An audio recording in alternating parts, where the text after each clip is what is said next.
Assalamualaikum warahmatullahi wabarakatuh. Apa kabar anak-anak hebat? Semoga kalian dalam keadaan sehat ya. Bertemu lagi dengan Bu Esti. Hari ini kalian akan belajar tentang rantai makanan, jaring-jaring makanan, dan ekosistem.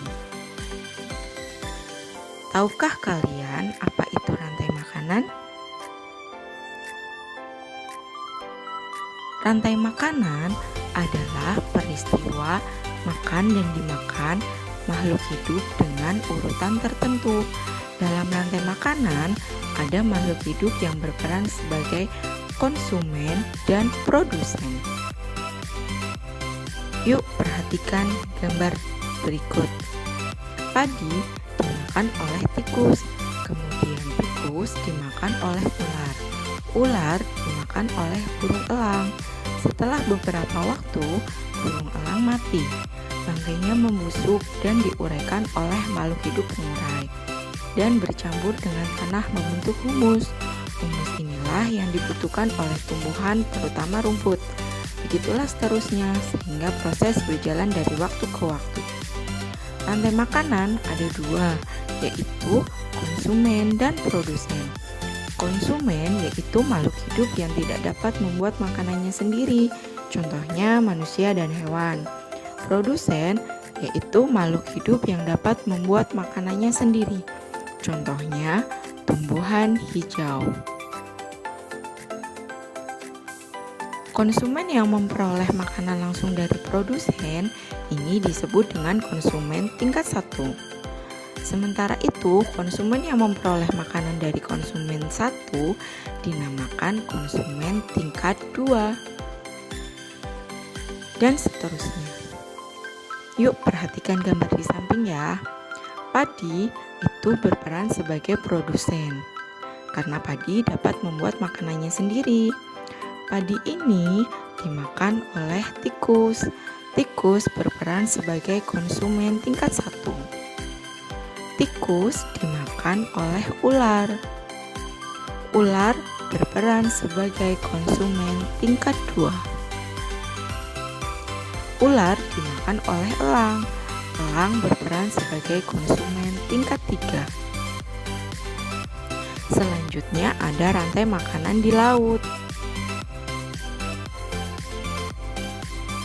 Di laut yang menjadi produsen adalah fitoplankton. Fitoplankton ialah sekumpulan tumbuhan hijau yang sangat kecil yang melayang-layang di dalam air. Konsumen 1 adalah zooplankton.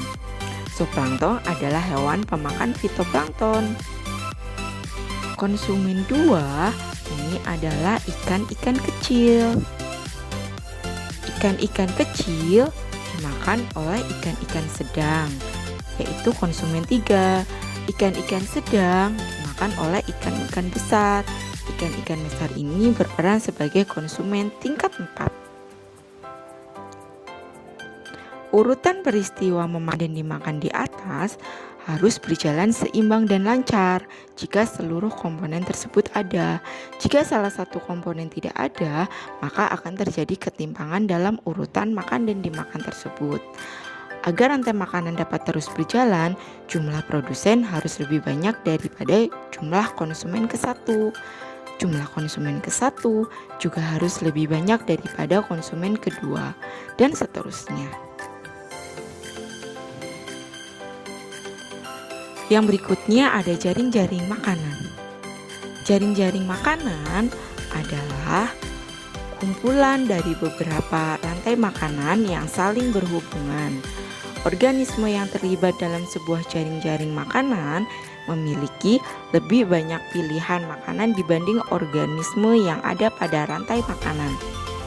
Di samping adalah gambar perbedaan rantai makanan dan jaring-jaring makanan. Jaring-jaring makanan. Perhatikan gambar di atas ya. Kelinci dan tikus dan burung elang ini dimakan oleh laba-laba. Laba-laba dan burung bisa dimakan oleh rubah dan elang. Burung elang dimakan oleh ular. Kelinci dan tikus bisa dimakan oleh rubah. Burung bisa dimakan oleh rubah dan juga bisa dimakan oleh elang.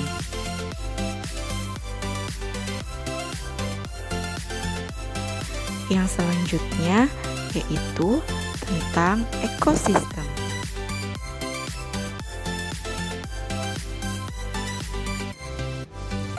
Ekosistem merupakan hubungan timbal balik antara makhluk hidup dengan lingkungannya. Hubungan ini saling memberikan pengaruh di antara keduanya. Ekosistem ada 3, ekosistem individu, ekosistem populasi, dan ekosistem komunitas. Individu adalah makhluk hidup tunggal, misalnya seekor kambing, seekor burung, dan seterusnya yang tinggal di suatu habitat. Populasi kumpulan individu jenis yang menempati suatu daerah, contohnya populasi ikan. Komunitas adalah populasi makhluk hidup di suatu daerah tertentu. Contoh komunitas adalah komunitas sungai dan komunitas padang rumput. Jenis-jenis ekosistem. Yang pertama, ekosistem alami. Ekosistem alami adalah ekosistem yang sudah ada di alam. Contohnya sungai, hutan, dan laut. Yang kedua, ekosistem buatan. Ekosistem buatan adalah ekosistem yang dibuat oleh manusia. Hal tersebut berguna untuk memenuhi kebutuhan manusia. Contohnya akuarium, sawah, kolam, dan bendungan. Nah, sekian pelajaran kita hari ini. Sampai jumpa anak-anak hebat. Wassalamualaikum warahmatullahi wabarakatuh.